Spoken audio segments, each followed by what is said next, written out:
All right, so I will go ahead and I'll introduce Oso, give a little bit of Zoom etiquette, and then introduce Dr. Moreland. So I'm Rachel Eloquin, president of Oso Logos here at Baylor University, and I'm so glad you all are here.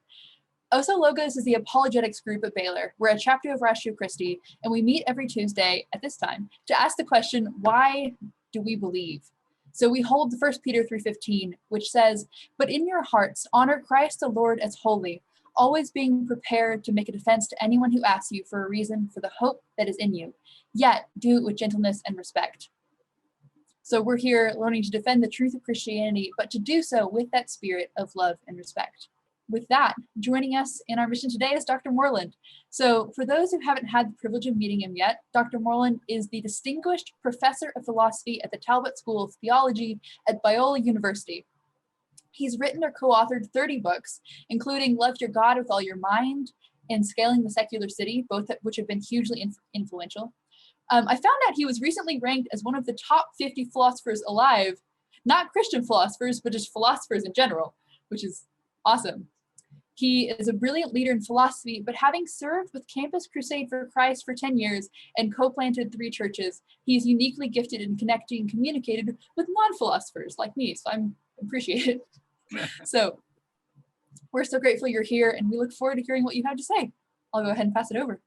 Well, Rachel, thank you so much. And I'd like to say greetings to my brothers and sisters and all those that are tuned in. And I think we have some really fun things to learn and to study in our time together. So what I'm going to do is I'm going to give you a little bit of a sense of motivation about the importance of the mind today, and discuss a little bit about worldview conflict.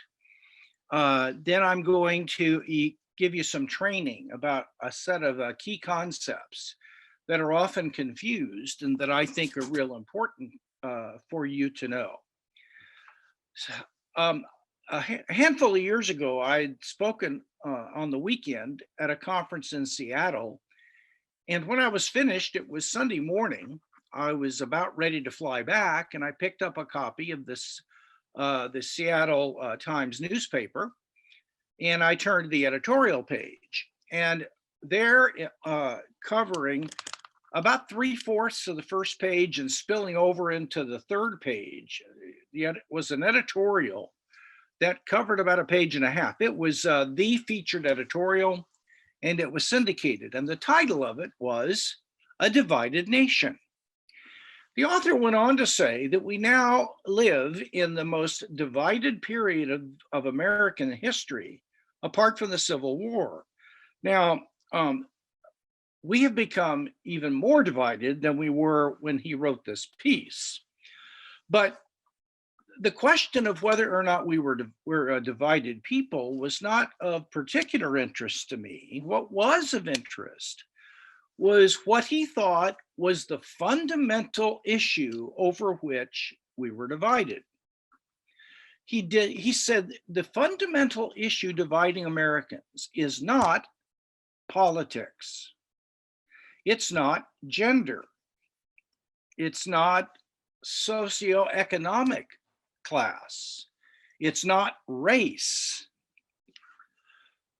The fundamental issue that is dividing Americans, and for which all of these other things are surface manifestations, is a division of worldview. Worldview. Now, we Christians talk about worldview, but you very seldom see anyone mentioning that in a secular publication.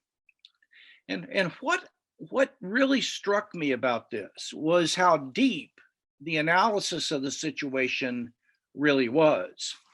Because it's clear that we have racial divisions, we have sometimes gender hostility, we have political and socioeconomic divisions that run very, very deep. But I am convinced that these are ultimately the expression of a radical divide in our worldview. And we live in the first period in the history of Western culture where the religion and the teachings of Jesus are not only considered to be irrational and indefensible, but now, for the first time, the religion and teachings of Jesus are considered to be gross and immoral. They're oppressive. They constrict people's liberties and freedoms. And as a result of this shift, what we do have at the bottom is a division of worldview. Now, the author of this article said that there were two worldviews that were at war with one another for the hearts and souls and minds of people in American culture. He was actually wrong about that. There are three fundamental worldviews. And what I'm going to do is to state very briefly what those are. And in the Q&A time, you're free to ask further questions about them. But I want to state what they are and then give you the fundamental thing that is at issue today. And it will probably surprise you as to what it is. The first worldview, and clearly the most dominant worldview in America, is called philosophical naturalism. This is basically the idea that the hard sciences and the hard sciences alone give us knowledge of reality. Every other field of study may give us opinions or theories that people like or cluster around, but the humanities, claims in theology and philosophy and ethics are really primarily expressions of emotion and are not subjected to rational evaluation. And as a result of that, the ontology or the metaphysics of the naturalist is that the physical world is all there is. And if there's anything that isn't physical, like perhaps consciousness, it at least depends on the physical for its existence. So when the brain stops, consciousness stops. And many will say consciousness ends up being physical anyway. So scientific naturalism is the dominant view. Now, the most popular view, which is communicated through the entertainment industry, music, in the university, it's largely through the communication department, English literature,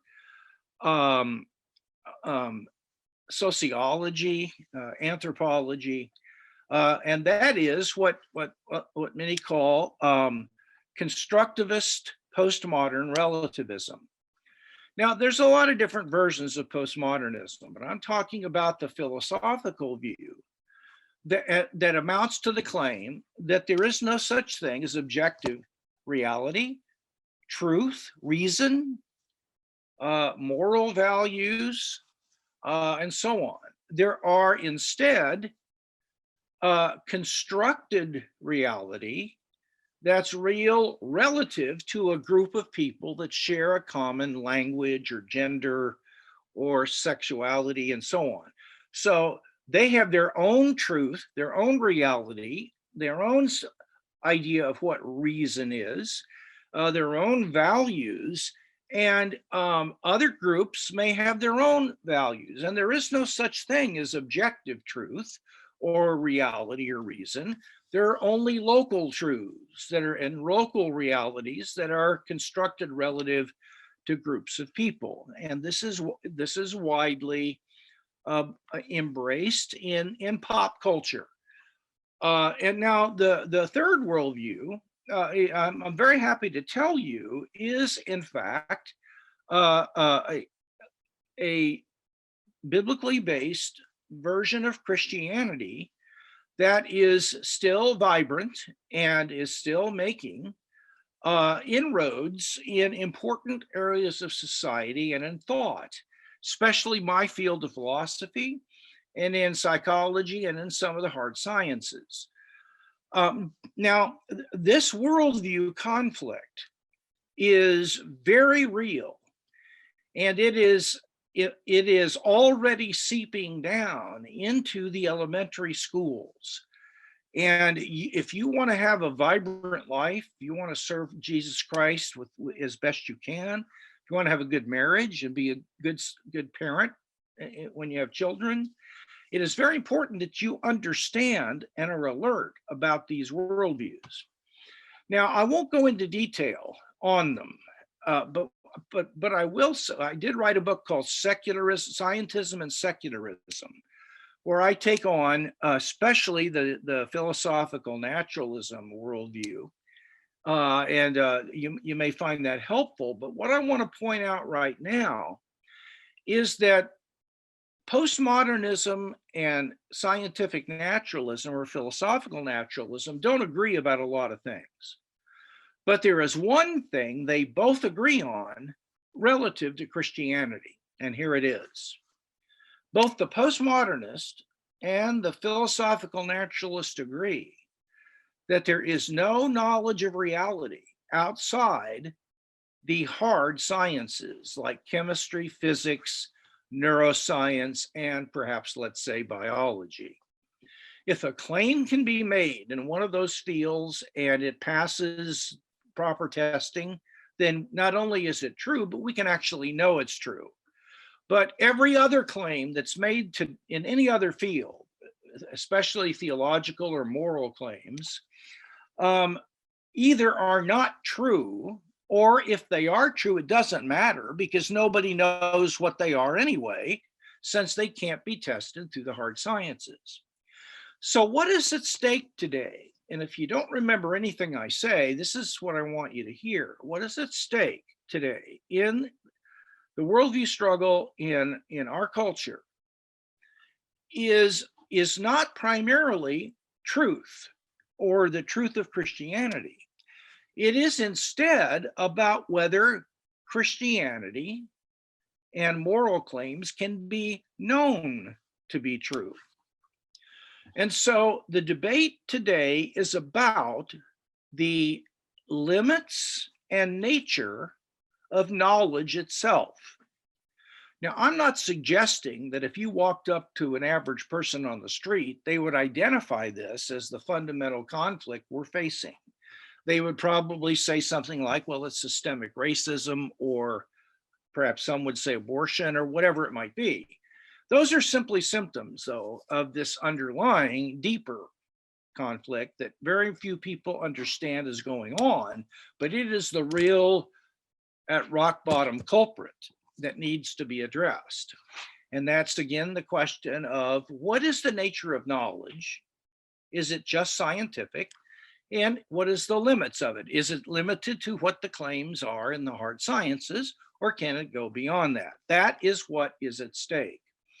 And it's important for Christians to be able to understand this conflict and be able to say something about it.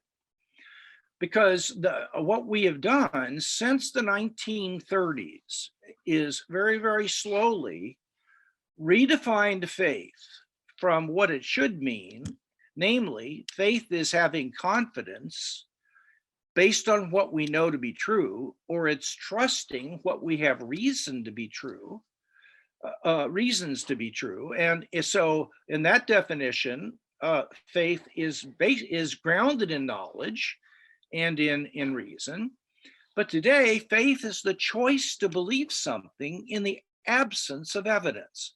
It is merely an act of will to choose to believe something arbitrarily. And that's the definition the Christian church now holds. And as a result, we are protected from falsification from scientific naturalism and postmodernism, because we don't take our faith to be based on reason anyway, and we can still choose to believe it no matter what the problems are with it. Well, that doesn't produce a very vibrant faith, and it doesn't produce people who know how to defend the things they believe, as Rachel pointed out in 1 Peter 3 at the beginning of this time together. So then, in summary, there is a worldview struggle between philosophical naturalism, scientific naturalism, constructive postmodern relativism, and a Christian, biblically based worldview. The fundamental issue at stake has to do with the nature and limits of knowledge. Truth is at stake too, but even more fundamentally, the debate from truth to knowledge has actually shifted. And as a result, this is an important thing for Christians to learn how to address. Remember, we give people authority in culture to speak and act based upon attributing to them possession of knowledge about the relevant subject. Dentists have the right to talk about health care, teeth care, and tooth decay in any public meeting. They have a right to do certain things, namely inject you with Novocaine and to drill with your teeth. And it's not because they like us better than anybody else, so they've got a heart full of unbelievably deep feelings and emotions about molars. It's because they allegedly know something. And so if now we live at a time when the view is that conservative Christians really don't know anything. They think their views are true, but they don't know that. They embrace it by blind, close your eyes and hold your nose faith. Well, once we have that view, that's people believe, we can easily be dismissed and marginalized. You ever shared your faith with somebody and they've said to you, well, wait a minute, you can't prove that scientifically. Well, the idea is that the only way you can prove something is scientifically. And since you can't prove religion scientifically, you can't know it. So don't bully me with your groundless assertions. So what I want to do now is I want to show you very briefly that the Bible elevates the importance of reason in the Christian life. And reason has always been a central part of discipleship under the Lord Jesus until about 1950 or 60. And there's been a change that's taken place since that. What I want to do is to look very quickly at 3 passages. And if you have a copy of the scriptures, it would be a good idea if you could to open up, first of all, to 2 Corinthians 10, 3 through 5. 2 Corinthians 10, 3 through 5. Now, before I go into this, I want just to say that I know beyond any reasonable doubt, and I can actually give objectively powerful evidence for this claim. I know that demons are real. They're not in a book. They're not things we, sort of hope are real. They're real, and we can know that. There's evidence that they exist. Now, that means that spiritual war is a real thing. And I have delivered people in prayer sessions from demons. And that's an important prayer. And the things talked about in Ephesians 6 Ephesians 5 and 6 are very important to spiritual warfare. But the second most important passage on spiritual warfare is found in 2 Corinthians 10, 3 to 5. And almost nobody associates this with spiritual warfare any longer. So I'm going to read this to you and tell you essentially what it means. Paul says in verse 3, "For though we walk in the flesh, or that is, we walk according to our bodies, we don't war according to the flesh." We don't take up arms and bayonets and that sort of thing. "For the weapons of our warfare aren't of the flesh." They aren't like that, but they are divinely powerful for the destruction of fortresses. Well, what in the world is a fortress? He goes on and tells us, "We are destroying speculations and every lofty thing raised up against the knowledge of God." Now, you need to understand that strongholds or speculations are ideas. They're theories, they're explanations, they're views of reality or how we know.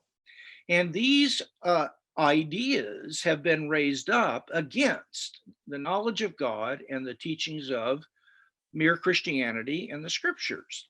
And Paul says that our warfare is against those ideas, and we must destroy them. Now, that definitely doesn't mean censor them or burn books that are teaching these things. No, The way that he did it in the book of Acts was to argue against them and learn to show why they were not only false, but unreasonable and silly claims.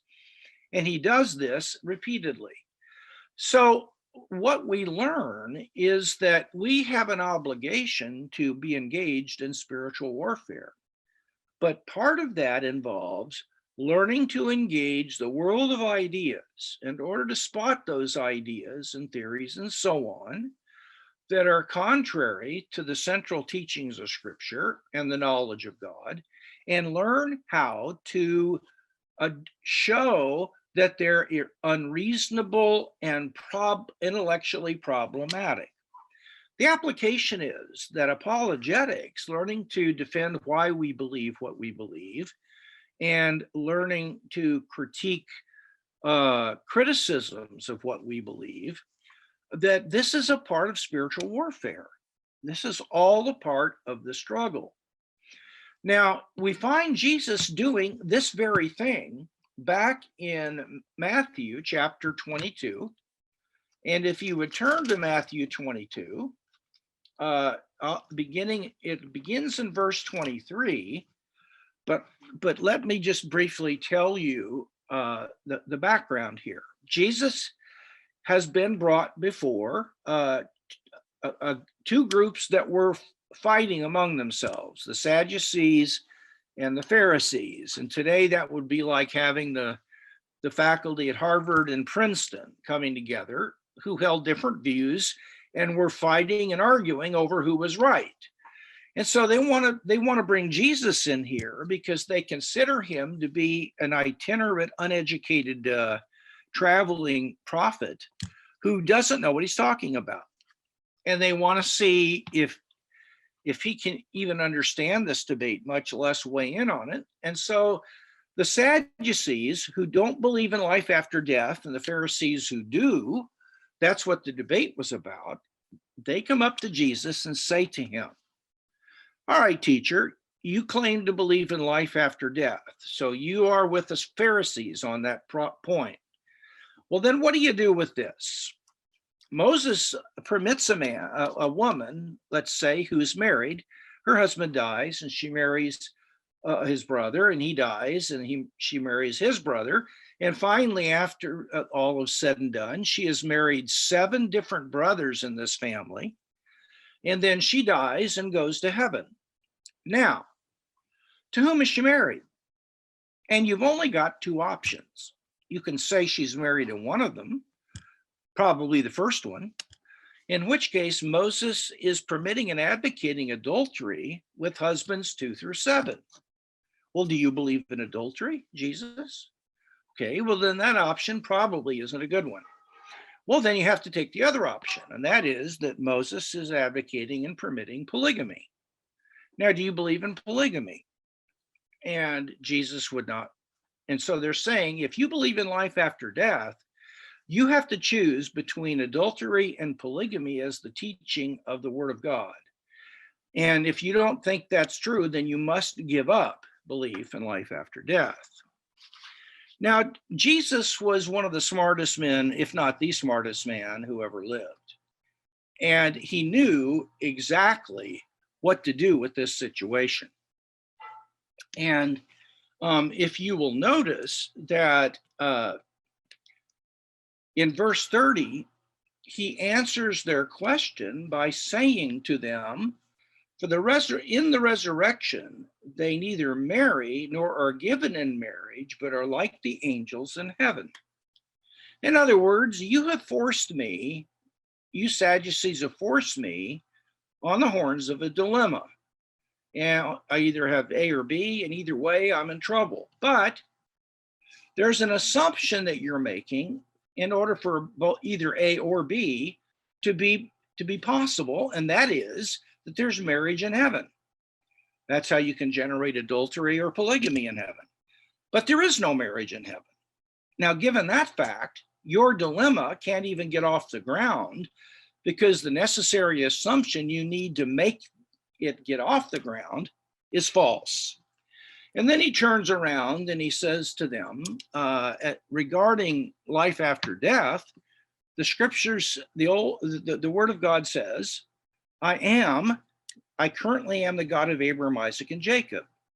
He's not the God of the dead, but of the living. And that meant that if your view is true, and Abraham, Isaac, and Jacob had Yahweh as their God while they lived, and then they died and went extinct, it should say, I was the God of Abraham, Isaac, and Jacob, but it doesn't. It has a continuous present tense implied. I continue to be the God of Abraham, Isaac, and Jacob, and the only way that can be true is if they continue to exist. Now, the point I am trying to make here is that Jesus actually engaged in rational argumentation and in fulfilling 1 Peter 3:15 in his own ministry, and thereby engaged in spiritual warfare in the world of ideas. Now, all throughout the book of Acts, I won't turn to passages, but we find that it says Paul persuaded them about the Lord Jesus Christ and the resurrection. And it says, and some of them were not converted, but persuaded. That means that they bought the argument for Christianity because they thought it made sense. Now, the bottom line here is then that the church has bought a bill of goods. I'm sad to say that, but they've retreated into an unfalsifiable faith, where faith is an arbitrary choice to believe something without any evidence. That is not biblical faith. Biblical faith is trust or confidence in what we know to be true or have reason to believe to be true. And that means that we as believers, as parents, as grandparents in my case, value the importance of knowing why we believe what we believe as we continue to grow in Christ and passing that on to other people. This is essential, not some peripheral matter for eggheads. This is essential to living the Christian life. Now, I've talked about knowledge, and what I want to do is to give you a set of definitions of important terms. I think it might be important for you to write this down, if you don't mind me saying so, because I think if you memorize these, and it wouldn't take you long, it would be very helpful. So I want to define truth, and then I'm going to define knowledge, and a couple of other things. So let's begin by defining truth. Now, the Bible doesn't teach a theory of truth, but it does presuppose one. And it's a common sense theory that people, unless they've been talked out of it, have recognized for hundreds and hundreds of years. And it's called the correspondence theory of truth. And it's basically truth is when things actually are the way one takes them to be. Truth is when things actually are the way one takes them to be.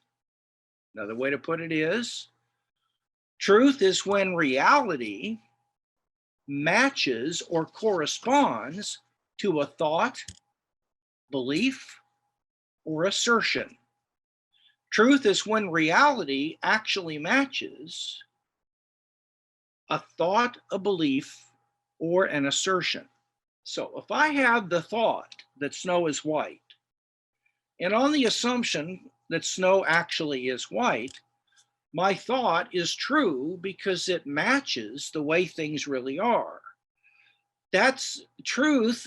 That statement would be true even if I were blind and had no way to tell one way or the other whether it was true. Verifying whether something is true is a function of knowledge and how that works.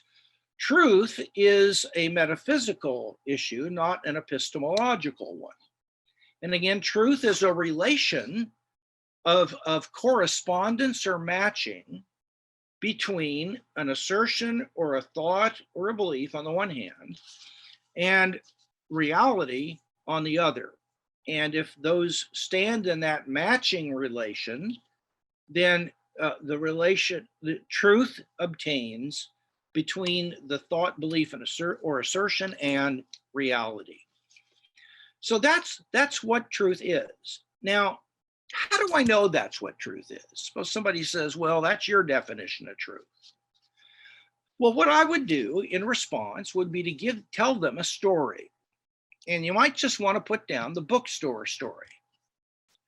And you can adopt this any way you want, but here's the story. I get a call from the university bookstore some morning and while I'm in my office, and it says, Professor Moreland, the book that you ordered by Richard Swinburne, Mind, Brain, and Free Will, it's come in and you can pick it up.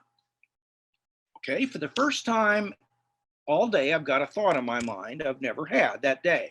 And it's that Richard Swinburne's book, Mind, Brain, and Free Will, is in the bookstore waiting. It's there waiting for me.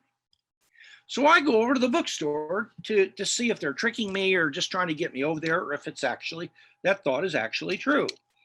And I start walking with another professorial colleague, let's say Craig Hazen. He has no idea where I'm going or why. He just wants to talk. And so we're talking. And we both walk into the bookstore and we're chatting about some other subject. And at the same moment, our eyes both fall upon Richard Swinburne's book, Mind, Brain, and Free Will.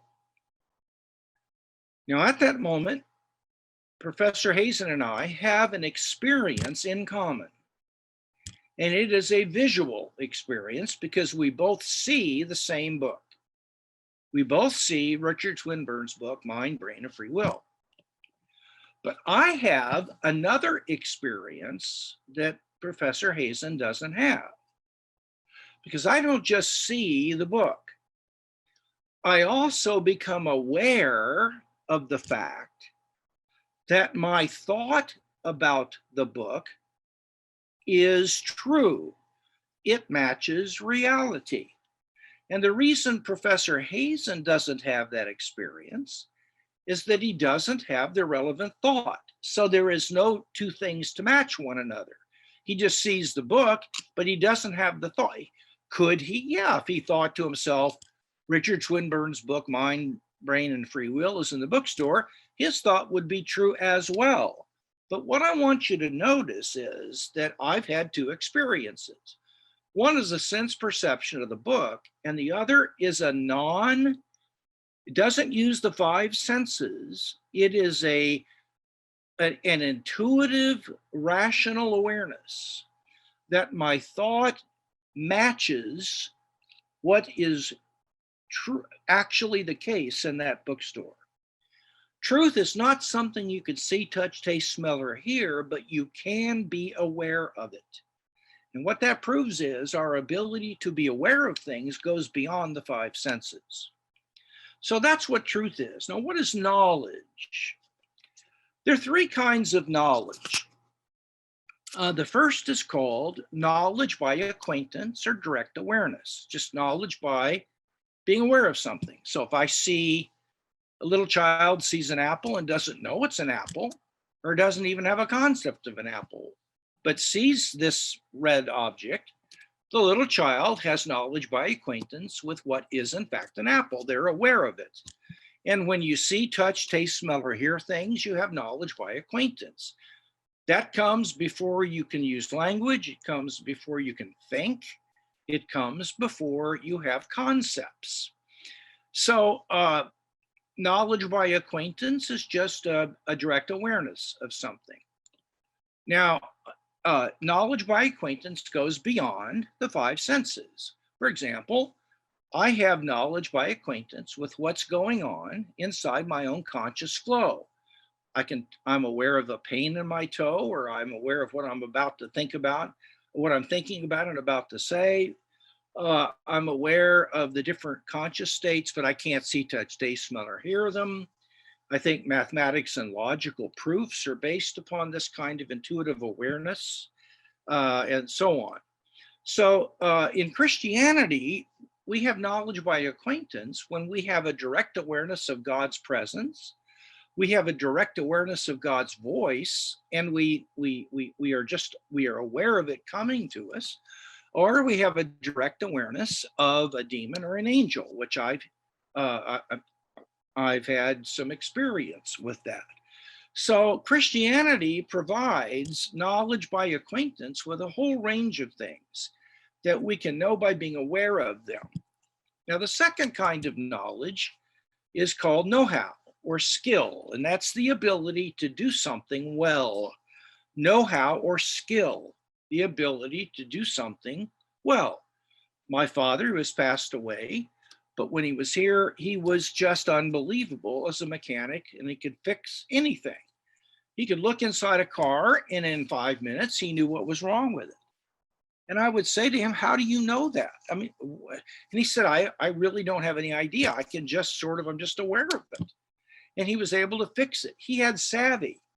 He had what Michael Polanyi called tacit knowledge. He had intuitive know-how or skill at a craft. And the Bible is filled to overflowing with know-how or skill about how to live well, how to forgive, how to pray, how to love your wife or respect your husband, how to raise children. There's so many subjects where the Bible provides us wisdom or skill about how to do a whole range of things well. Now, the third kind of knowledge is maybe the most important for our purposes, and this is sometimes called propositional knowledge. Propositional knowledge. And this is what I call true belief based on adequate grounds. True belief based on adequate grounds. If some of you have heard of the Gettier problems, I want to set those aside for right now. My definition is adequate for the vast majority of cases, maybe all of them. But in any case, knowledge is a propositional knowledge is a true belief about something based on adequate grounds. Let me illustrate it. Suppose we have a gentleman out here at where I live that hangs around outside 24/7, living on the street, and he hangs around near the Newport Beach men's room. And he's formed the habit of saying that everything that's written on the second stall of the Newport Beach men's room is true. The stall says it, I believe it, that settles it. So he goes in there and he looks at that stall and it says George Washington was the first president of the United States. Now, to be really honest with you, he doesn't even know what a president is. He doesn't know that there is such a thing as president. He's never heard of George Washington. And so he really doesn't have a clue about this, but he does know the stall says it. So he believes that George Washington is the first president of the United States. Now, what does he have? He has two things. He has a true belief. He has the truth, and he believes that it's true. Now compare him to a historian who has sifted through newspaper clippings from the time of Washington. They found letters written from family to family. They have congressional records, and he has accumulated a ton of really strong evidence that George Washington was, in fact, the first president of the United States. Now, our historian shares two things with our Newport Beach homeless man, and that is they both have a true belief. What the historian has, however, that the Newport Beach gentleman doesn't, is that the historian has knowledge. Why? Because he doesn't just have a true belief, but he has an adequate grounding or basis for accepting that true belief. And so when you transfer knowing what you believe to knowing why, you transfer having the truth to having knowledge of the truth. And so knowledge in this case is a true belief. If you know something, it's got to be true, and you have to believe it, but that's not enough. It's got to be a true belief based on adequate grounds. You asked me, what are adequate grounds? There's no general answer to that question. It's discipline and issue relative. It might be one thing in art, another thing regarding ethics, another thing regarding plant heredity, something else about the motion of the galaxies. Another thing in a law court. So what counts as knowledge or adequate grounds is going to depend upon the cases. And you have to start, let's say, with the law court, and you end up comparing cases where you know the person is guilty with those where you wouldn't want to say you know it, and try to find out what's the difference. And you could list what were the adequate grounds that gave you knowledge. And you do that same thing in ethics, in existence of God, the historicity of the resurrection, and on it goes. The thing that's important about propositional knowledge is that you do not have to have certainty to know something. To know something doesn't mean you're 100% certain that you're right. That was Descartes' definition of knowledge, and it led to all kinds of horrible problems. All the skeptic had to do was to suggest the mere possibility that you're mistaken. And if it was just possible that I was mistaken, then I couldn't know I was not mistaken, because I wouldn't be 100% sure. But knowledge, Paul says, this I want you to know with certainty. And that means that you could know something without certainty, but he wanted them to have further evidence so that they ended up knowing it with real assurance and certainty. Think of the following. Haven't there been times when you've known something, but with the accumulation of more evidence, your justification for knowing it grows stronger, and you would say you have more assurance that you know the thing in question? Happens all the time. That doesn't mean earlier you didn't know it. It just meant that you could know it more strongly as more evidence came in. Now, this is really important, because what we need to do is we need to restore our ability to know to understand ourselves and communicate to others how it is we know that God exists. Now, remember, knowing doesn't mean that you can't have doubts. It doesn't mean that you can't say, well, I know this, but I admit I could be wrong, but I don't have any reason to think I'm wrong. And until you give me a good reason to think I'm wrong, I'm going to continue to assert that I know this, and so on. So you can have doubts, and there can be questions you have, and you can say, well, I might be wrong. All of that is consistent with knowing the resurrection happened, or knowing that torturing little babies for the fun of it is wrong, and so on and so forth. Now, having said that, what I want to do in the time that I have left, which is about a little less than 15 minutes, and then we'll open it up for questions, is I'd like to talk a little bit about the objectivity of reason. And the question I'm going to ask is a reason objective? Now, what do I mean by that? Well, I'll tell you a story. Years ago, I led a young lady to Christ on a secular campus, and she was taking a sex education course, and the topic of that few weeks was abortion. And she raised her hand, and as a believer, she said, well, I think that abortion is wrong. And she was actually prepared to give a reason for that. She didn't know a lot about it, but she had something that made sense to her. And the teacher said, well, wait a minute, let me ask you a question. Are you a Christian? And she said, well, yeah, I am. Well, then I'm sorry, professor said, but you're disqualified because you are not objective about this question. So now the professor was assuming that objectivity was a necessary condition for being able to express rational judgments about something, perhaps even to know things. So now I want to ask the question, is there such a thing as objectivity regarding reason? And is it a good thing to have? So let's look at the first question. Is there such a thing as objectivity in reason? Well, unfortunately, that's a bad question because there are two completely different kinds of objectivity. There is psychological objectivity and rational objectivity, and you have to keep them separate. So if the question is reason objective, if it means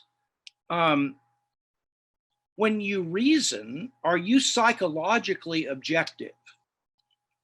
The answer is yes. I have no bias. I have absolutely no leaning. One way or the other, I'm right at 50-50 when it comes to things I don't know anything about or I don't care about. Now, if you were to select two, I don't know, rugby teams in the UK and ask me which is the Manchester rugby team better than the Durham rugby team, well, I will tell you that psychologically speaking, I am completely neutral on that. I don't have a clue, and I don't care. So I am completely psychologically objective. Now, are we usually psychologically objective? No, because we have formed views on things. I mean, after all, what's the point of studying if you don't come down on a view? Maybe you're not 100% sure about it, but maybe you're 60-40. You believe it, but you're sort of, it's a weak belief, but you don't disbelieve it. You know, you might, you're not 50-50. You do believe it, but you're just a little over 50%, maybe 55-45.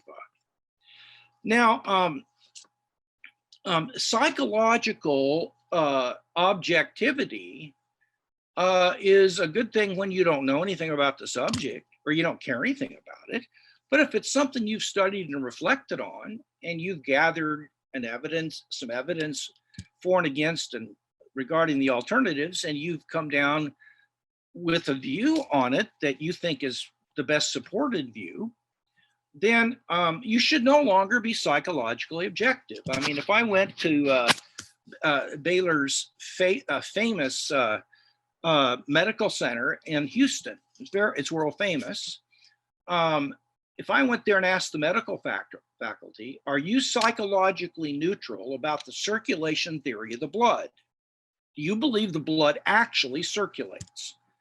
I hope that you're psychologically neutral and you're not committed one way or the other. You're not biased on that. Well, I hope to heck they're biased. I hope they're 90-10 that it does circulate. I mean, you wouldn't want somebody to be psychologically neutral on something like that. But psychological objectivity is not the most important kind to have. A more important kind of objectivity is rational objectivity. That is the ability to discern the difference between a good and bad argument for a conclusion. The ability to discern the difference between a good and a bad argument for a conclusion, or maybe against a conclusion.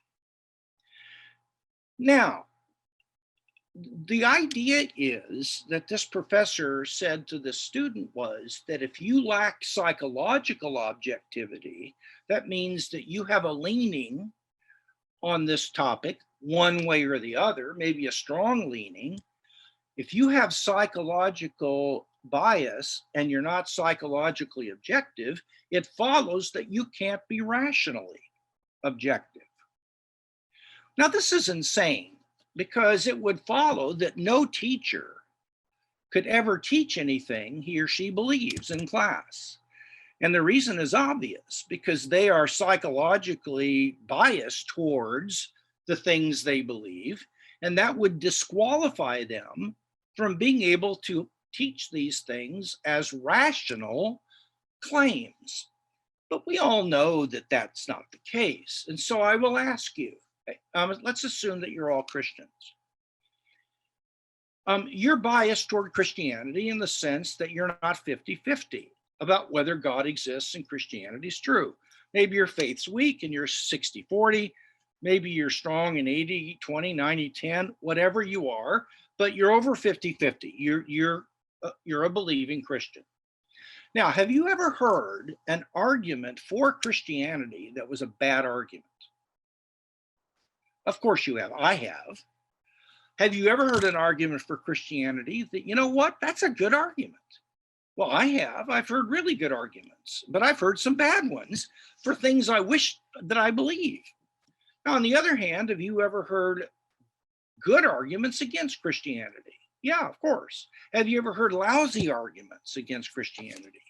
Yes. What that means is that my lack of psychological objectivity about the truth of Christianity does not remove my ability to still discern the difference between a good or bad argument for what I believe or a good or bad argument against what I believe. And so if somebody says to you, well, wait a minute, there is no such thing as objective reason. You always say, hold it just a minute. Are you talking about psychological objectivity or rational objectivity?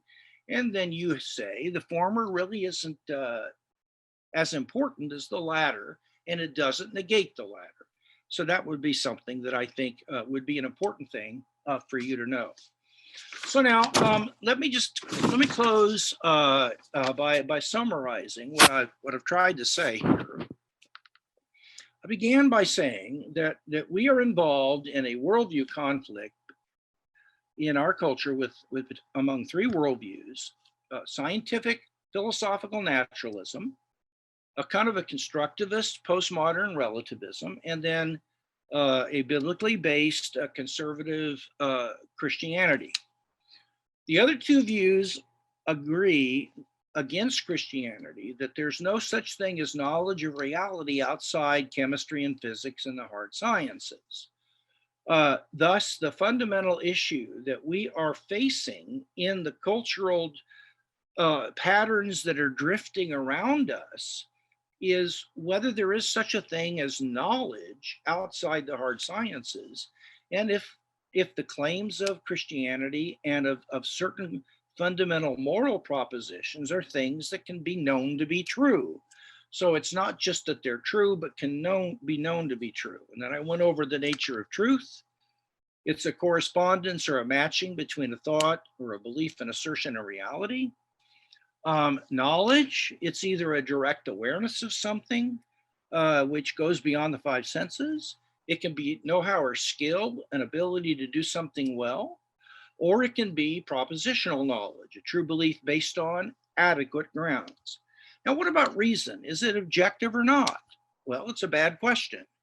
Psychological objectivity, yes, when I don't know anything or don't care, but no, if I've studied something and I see the ball moving in a direction. Does that negate rational objectivity, which is the ability to discern the difference between a good or bad argument for a conclusion? And it does not, because we've all experienced having a psychological commitment to one side of an issue and hearing lousy arguments that support your case, what you believe, and good arguments to support what you believe, and so on. So these are things that I hope you'll be able to put in your toolbox and use. And I think what I'd like to do now is to open it up. Perhaps Rachel or someone will lead us for a time of discussion and questions. Absolutely. Thank you, Dr. Moreland. We really appreciate that. You're welcome. And very interesting thoughts. So I'll go ahead and kick it off with a question that isn't as related to what you were just talking about, but I hope that we will really dig into that further with more people in the Q&A as we go along. My question is that we see the apologetic landscape shifting from the Christianity isn't true to Christianity isn't good sort of rhetoric. And so as we're learning apologetics to love goes through their minds. How do we engage with the community who's more interested in tolerance than truth? So I think the constructionist postmodernist worldview that you were talking about. Yes, tremendous question. The first thing we have to do is to draw a distinction between two kinds of tolerance. There is classic tolerance and there is contemporary tolerance. Classic tolerance, which was held centuries earlier, is the view, let's say that I am tolerating your claims, Rachel, and it's the view that I think you are wrong and I'm right. And not only do I think you're wrong and I'm right, but I think you're wrong and I'm right about something that really matters. I mean, this isn't about whether Burger King tastes better than McDonald's. That's hardly rises to the level of needing to be tolerated. This might be something as to whether Allah is God or Jesus is, or whether abortion is permissible or wrong or what have you, some big issue. So now I believe that you're wrong about this important issue and I'm right, but I will tolerate you in this sense. I will treat you with respect. I won't chase you out off campus or wherever and not let you say what you've come to say. I will treat you as a person. I won't drive my truck through your front window or burn your house. I will tolerate you in that I will treat you as an image bearer. I'll treat you with respect. And I will tolerate your right to say what you believe in public. I tolerate that. And I will not interrupt you. But I will stand against you for as long as you hold your view, because I think it's damaging. I think it's false about something that really matters. I will do it graciously. I won't interrupt, but I will raise problems and try to critique and show your view doesn't make sense. Now that's classic tolerance. Contemporary tolerance, which is really what you're talking about, because you made the very wise point that people don't care about the truth, they care about tolerating. Whereas the old version of tolerance was based upon truth. And that's why you had something to tolerate in the first place, because you thought the other person was wrong about a big deal. Today, tolerance means that you're not supposed to judge that the other person is wrong. You're not even supposed to make the judgment that you think what they're believing or saying or doing is wrong. Now, this is what we get all the time. And there are two huge problems with that, Rachel. Number one, it is inconsistently practiced. The people who claim that we should tolerate other viewpoints in the sense that we should not say they're wrong only do that toward viewpoints that they accept.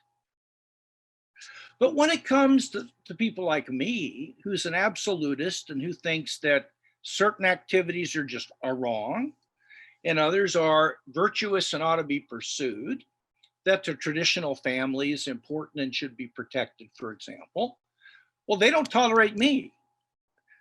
They tell me that I am wrong for saying those things and being intolerant. So they're intolerant towards what they call is my intolerance. What that means is that they're no different than I am, namely that they tolerate the things they agree with. They don't say they're wrong because they actually accept them. And they don't tolerate the things they don't agree with, meaning they say they're wrong. So that's kind of a goony position to hold. So it's inconsistently practiced. But secondly, contemporary tolerance is deeply immoral, deeply immoral. Here's why. It silences the protest of evil.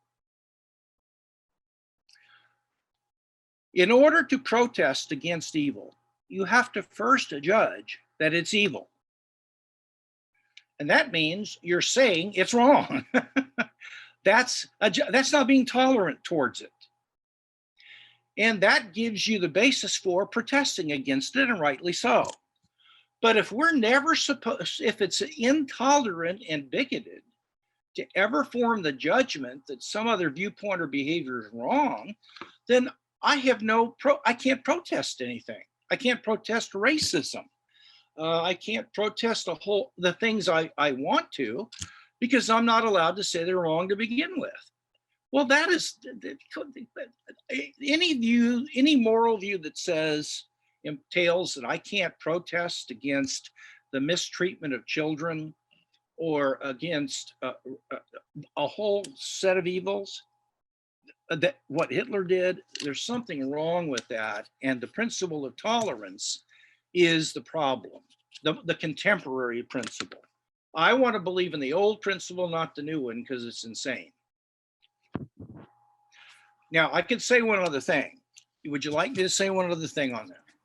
I've got a follow-up question related to this, and then if it's maybe it's on the same thought. So someone wants to know, they basically said, how can we respond to people who are happy that we have a religion that works for us, but they don't really care to investigate it themselves? So perhaps they think we can't really know for sure if we're right, but they're happy we have something that gives us meaning. They're fine with our noble lie.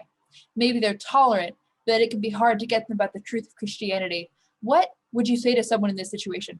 Sure. First of all, remember, they don't know for sure. I'd get rid of the word sure and rather just say, well, these people, they don't care to know whether it's true or not.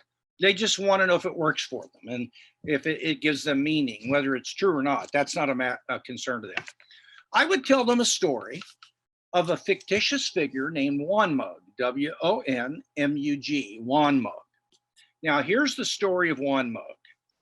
Wonmug graduate. Now, he's not a real person because I'm going to beat up on him here. So just calm down out there. Wonmug graduated from high school and he was a complete idiot. He could add and subtract simple numbers, but multiplication and division, forget about it. But he applied and was accepted into UCLA for a PhD in physics. I went to USC, so that part of the story is not hard to believe. But in any case, he gets accepted. And so after the first exam, Wonmug gets 2 out of 100 right. He asks a question in class, and it has absolutely nothing to do with the subject. And so the professor gets all the grad students and other professors in a secret meeting, and Wonmug's not invited, and they say this: look, for the rest of the time Wonmug is here, let's spoof this guy at his expense and make him think he's the smartest physics student we've ever had here. And they all agree. So Wonmug raises his hand in class the next day. He asks another question that really doesn't, it's got nothing to do with the subject. The professor says, Wonmug, in 15 years of teaching, that's the most profound question I've ever been asked. To be honest with you, I need some time to think about a proper answer. Wonmug ends up getting 100 on the final exam. He really got 3 out of 100 right. So Wonmug graduates not only magna cum laude, but laude how come? And so everybody is mocking him and having a joke at his expense, but he doesn't know about this. Well, he decides that he's going to apply for a job, and he lands a job as a particle physicist at a Big Ten university. Well, not to worry, the UCLA faculty distribute an email campaign, and they alert all the physicists in the world about the spoof on Wonmug. So Wonmug occupies this chair of physics. He supervises 20 dissertations a year. He gives interviews in Time and Newsweek magazine about current discoveries in physics, and he represents the United States in top secret security conferences. Wonmug is an absolute dunce. He doesn't know anything, and the entire world is mocking and laughing at him as a fool, but he doesn't know about it. Now, the question is this: would you like to be Wonmug? Or if you have children, would you be willing to exchange their life for Wonmug's life? Before you answer, remember one thing about Wonmug. His beliefs make him the happiest person on earth. Why? Because he gets up in the morning and all day long, here are the things he believes. Well, I am really, really good at what I do. My students they're lucky to have me as their supervisor. The interview I did with Time and Newsweek, scintillating. I am serving my country with excellence. I am admired for the quality of my work all over the world. He is the happiest man in the world because he has these beliefs. There's just one problem. All of his beliefs are false. Now, the person who is saying what you said, Rachel, I don't care if this is true. I just want to know, this is giving me meaning and helping me. Well, what they're doing is they're being a worldview wonmug. And to do that is to not take yourself seriously. If wonmug, I feel pity for him because his well-being is based upon an utter delusion. And I think that if your well-being is based on a complete illusion, you're not to be envied, you're to be pitied. That's a sad situation. And you're not taking your own life seriously. I would say people who embrace a religion because they think it helps or it works for them and it gives them meaning, why not Hitler's religion? Or why not some religion that engages in child sacrifice, as long as those practitioners find that meaningful and it's fulfilling to them? What are they going to say is wrong with that? They can't say anything about Hitler's religion or the child sacrifice religion, because the truth of it doesn't matter. It's whether its practitioners find meaning and purpose and happiness in it, and Hitler and the child sacrificers do. So I would never want to, if Christianity's false, I want to know it. I want to know it. I'd rather be a womanizing bartender, for the rest of my days than to waste my time with a bunch of stuff that isn't true. So that's briefly what I would say to that. Thank you. So Sure. We have another question from the chat. Someone asking to clarify an opinion on the issue. So she asked, how does having an opinion on the issue prevent psychological objectivity? And she wants you to expand a little bit more on that. Well, okay, by definition, psychological objectivity is being 50-50. It's being neutral on a subject. You come to the subject without any leaning or any opinion or any view one way or the other. So you're utterly objective in the sense that you're right. You have no leaning at all. You're right in the middle. To have an opinion, even if it's a mild one, is going to make you lean one way or the other by maybe just 45-55. Now, if that's true, then you lack psychological objectivity, but not badly. You just lack it a little bit.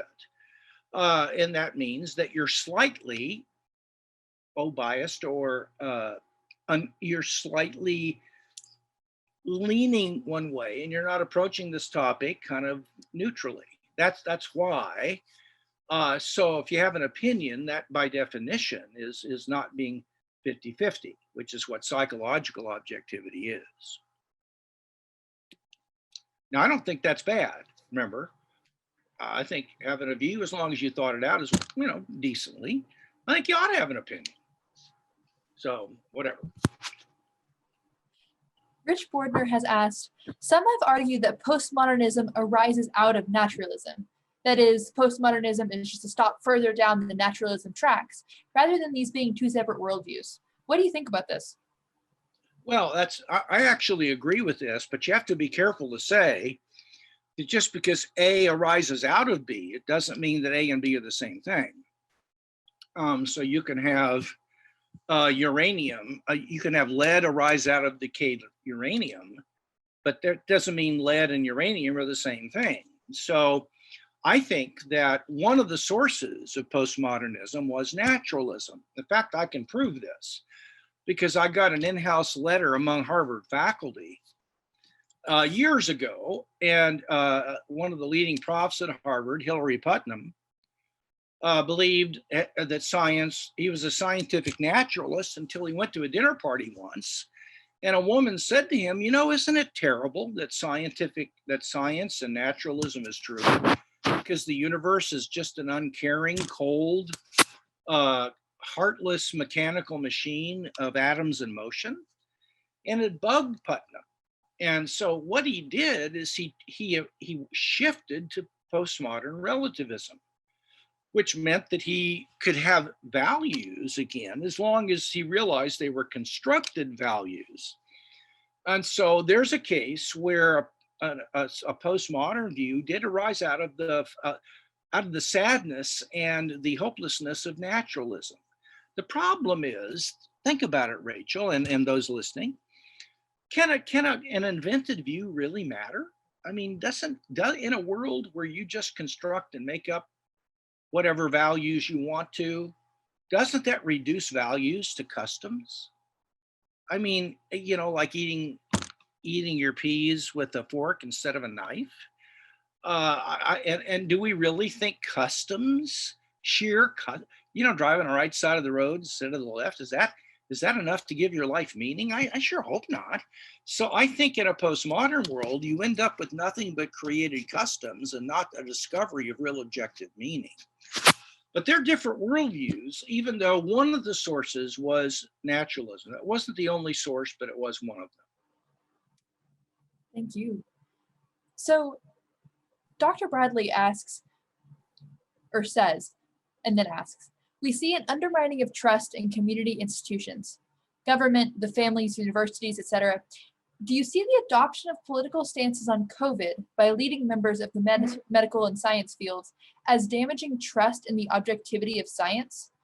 And he highlights a growing percent of the public are now aware and cynical about trust of science due to the scientific community flip-flopping on mass, models, etc. Is this just the destruction of another institution that people have trusted? And where does this leave the secular person? Is this perhaps an opening for the church to step up and be the trustworthy institution that offers care for the community? And wow, that was an unbelievable set of questions and comments. Yeah, I think actually that the politicization of science has caused people to treat it as an untrustworthy set of disciplines. And it is true that there are uses of science that are co-opted for various political or moral ends, and it distorts the trustworthiness of science. And this is peppered the whole history of science. So this is nothing new, though it's being done and the public is alerted to it in a way that's never been known before. Now, what this does, at least what it should do, is not to reject the rational objectivity of science, but it should call into question our readiness to trust whatever the experts say, without just making sure that we think about it ourselves, and we don't see a conflict of interest. And so the warning, I think, the takeaway is, be really careful when a group of, let's say, scientists or experts in some field make a claim about something, and do your best to try to see if these people are credible and if they've got a hidden agenda. And if there isn't, then I say that we continue to trust in the rational objectivity of science, like we ought to in the rational objectivity of philosophy of religion and ethics and all the rest. So I do think that this has had an impact on that. Now, I believe that this is a golden opportunity for the Christian community to step in and fill a vacuum. And that is, we've got to do two things. And the first one is, we've got to rededicate ourselves to the healthy practice of spiritual formation and maturity. People have got to learn to deal with their baggage. They need to get good Christian therapy if they need to. They need to get into spiritual formation practices and discipleship. I wrote a book called Finding Quiet, which was my journey through anxiety and depression, and some things that I learned that helped me. We need to be doing things like that so that we are becoming attractive, authentic, not phony, but genuinely mature, stable people. The second thing we need to do is we need to really learn to explain why we believe what we do and not get mad every time we say it in public. Defensiveness is often what produces anger. And if you know what you're talking about, you don't have to get defensive. And so I believe the solution, as Professor Bradley has mentioned, is spot on. We need to seize this opportunity. And that means to double down on our concentration on spiritual maturation and growth and learn how to do it wisely. And second, learn why we believe what we believe about today's issues and so on, and speak thoughtfully about them in public. Thank you, Dr. Moreland. Huge question right now, especially. I want to also highlight, we're getting close to time here. I want to respect your time and time people on here. So as does happen with Q&A, we've got a bunch of awesome questions coming up. So I wonder how many we can get through in the next 10, 15 minutes. But we have another question from Rich Bordner, which is tips for parents seeking to guide their kids through their current culture. Yeah, the thing to do is to get a book by Brett Kunkle, Brettkule. And I don't remember the title on it, but it's about exactly this question. It's about understanding how to train your kids to understand and be inoculated from the culture and be aggressive, wanting to penetrate it with a Christian view of things, not shrinking and then do a holy huddle. So Brett Kunkle has written some absolutely tremendous stuff on this. Go on Amazon. I think he's got 2 books out and you'll be able to tell which one it is. Sean McDowell has his PhD and is a professor of Biola. He's also specialized in literature for teenagers and even middle schoolers on sexuality and other things like that. So those would be sources that I would say read those babies, and they're going to help you. Awesome. What do you think Christians ought to do with this information on knowledge and truth about reality in general and Christianity in particular? It's surely useful in conversations and building confidence in the faith, but how can we have a broader impact with this information? Well, I think to begin with, let's not downplay the value of this information making people courageous and bolder in the faith. That's no small deal. So I think knowing that what knowledge is, and that we actually can have knowledge that God is real and that life after death is real, and there are ways of doing your homework and having enough basis for that. That's important. But the second thing is this. When we go on social media, we need to clarify for people what knowledge is. So we need to say knowledge is a true belief that's based on adequate grounds, and what that means will depend on the field of study that we're talking about. But I want to claim that it's possible that, and indeed many of us do know, that God exists or that such and such, and then say here are some of the grounds that I believe warrant the idea or justify the idea that we can know this. The universe had a beginning or something, and you try to give some evidences. And then what you could do is conclude by saying, I'm not an expert on this stuff. And there are a whole bunch of other things I could have added that I don't have space to, and I'm not as familiar with, but here's a book to recommend if you'd like further information about why I think it's that we can actually know that Christ rose from the dead and that God's real and so on. So make that an issue when you're testifying or witnessing or whatever it is. Another question from the chat. Dr. George Damoff, who spoke at UNT last week, says hello. And the person asks, do you think reports of near-death experiences are good evidence for the soul? Well, there's absolutely no doubt about it. You bet. And the reason is that the evidence that these things are real is overwhelming to anybody who's looked into them. I was skeptical when I went into this, But now I have no doubt whatever that the vast majority of these, there are some kooks out there. There have been 300 million of these reported around the world. That's a statistical study. In America, 1 out of every 25 people has had a near-death experience. Now, so it's a large number. And in those, there are cases that are called evidential near-death experiences, where people gain information that they couldn't have known if they just had oxygen deprivation to the brain, or that their brainwave passed out, but they were just revived. They learn about something that happened in the hospital cafeteria or 2 doors down, or they can describe in complete detail what the surgeons and nurses were doing to try to help them. And it's utterly different than what they would have thought watching television. There was a study by 2 researchers at the University of Connecticut Medical School, both PhDs, who studied 25 people that were born blind and had never seen a thing in their lives, but who died and came back after 30 minutes or so, and they could report in great detail what they saw.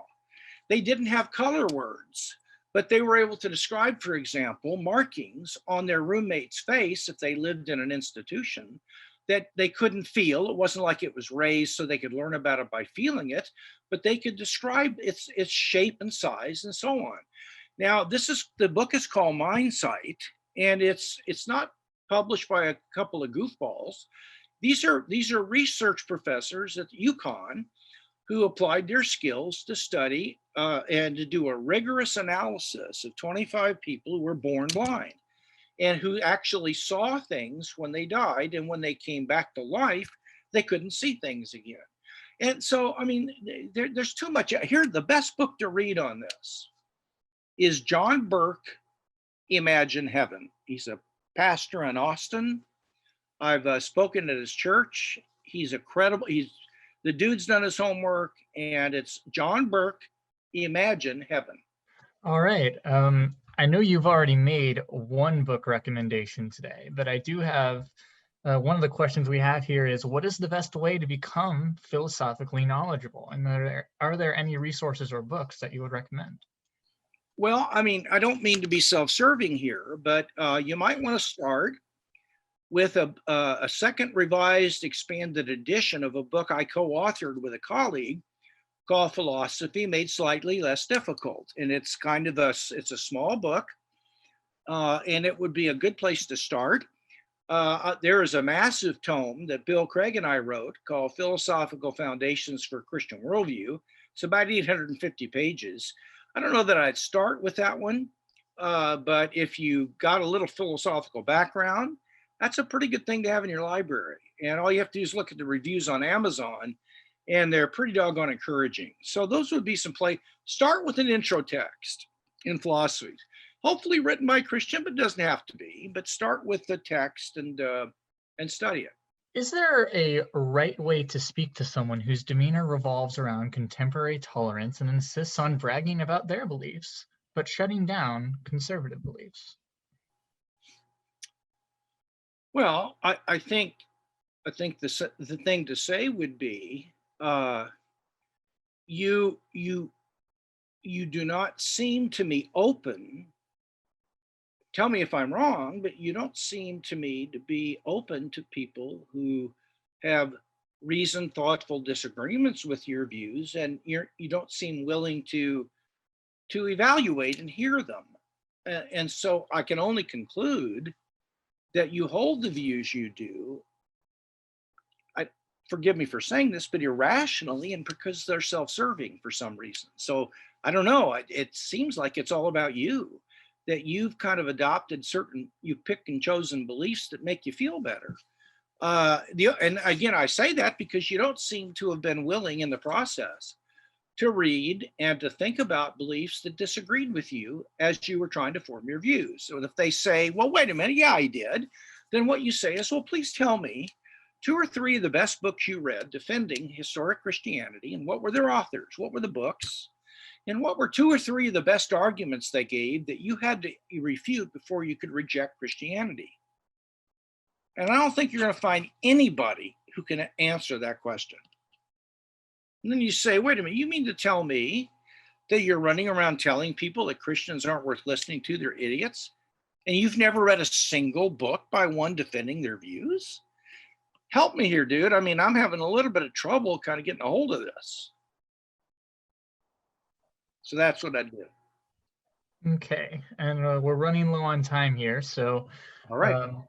okay, we're going to try to get the last couple in chat in. Can you expand very briefly on your claim that you know angels and demons exist? Yeah, you can tell demons exist. Number one, if a demon knows things that no human being could know, and there you got a group of people in the room, and he begins telling secrets about each person that happened to them a week earlier or something like that, and you talk to them and the person was right, but the human being could not have known it. And I know professors who've had this happen to them in an exorcism meeting.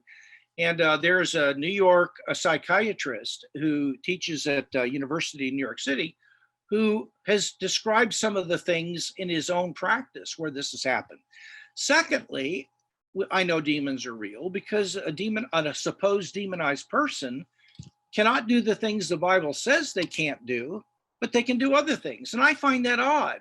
If it was just a psychological or multiple personality problem, why in the world couldn't they say, Jesus is Lord, I praise him, and I love why is it that they're not able to do the things that the Bible says they can't do? I don't know why, but they can't. Also, there have been missionaries I've talked to that have gone to places where the name of Jesus had never been heard, and there were people manifesting demonic behavior, and they prayed against the demons in the name of Krishna, in the name of Allah, in the name of Buddha. Nothing happened. But when they spoke in the name of Jesus, these people were delivered instantly from demonic possession, and then no one in the village even knew what the word Jesus meant.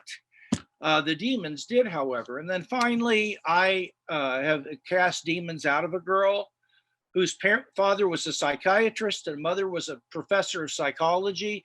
She had had years of medication and psychotherapy, and nothing helped her. And when we prayed over her to cast the demons out of her, she was instantly healed of her behavior. And I checked in with the family 18 months later, and she was still well and never had gone back to it. Now you explain that to me. Angels, I've got, I can't go into it, but it'll be out in my book in October called A Simple Guide to Experiencing Miracles. Jack and Rachel, bless your guys' heart, and all that stuck with us and listened. Thank you for having me, and I love Baylor. Go Bears. I was really mad when they lost to Kansas, but that's the way it goes. Yeah, I know. Take care, everybody. Thank you so much, Dr. Moreland. You're welcome. All right. Thanks, y'all, for being here. We're going to go ahead and close the webinar. And thank you for your great questions and listening to this awesome talk. Adios.